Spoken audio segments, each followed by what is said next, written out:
Hi, I'm your 47th District State Representative Mark Hargrove. Thank you for trusting me to serve the many communities in our district, which includes Auburn, Kent, Renton, Covington, Black Diamond, and Ravensdale. We have dynamic communities that work together to solve problems, which is what I will continue to do as your state representative. Please remember that I work for you. Before I tell you about what's going on in the legislature, I want to thank everyone who attended the town hall meeting on February 18th in Covington with Senator Fain, Representative Sullivan, and me. We had a full house with close to 100 attendees. Some just came to listen and others came to be heard. We listened to passionate views on all sorts of different issues, from education to the budget to same-sex marriage. It was great to have a discussion where, even when people disagreed, they did so in a respectful way. It was true democracy in action, arguing different viewpoints to come up with the best solution and enabling me to be a better representative for you. I have been hearing from many constituents about the status of the state budget.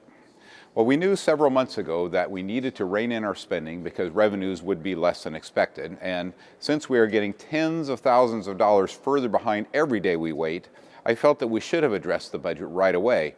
Then, if there was time, move on to less important issues. We voted on hundreds of bills that have had nothing to do with the budget.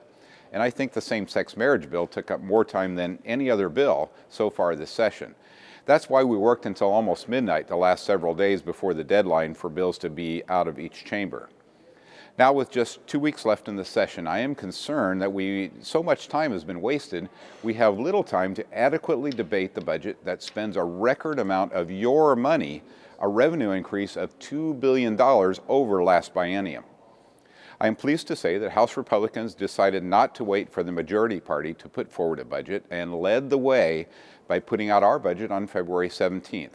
I am proud to say that it was a budget based on the priorities of government, education, public safety, and protecting our truly vulnerable.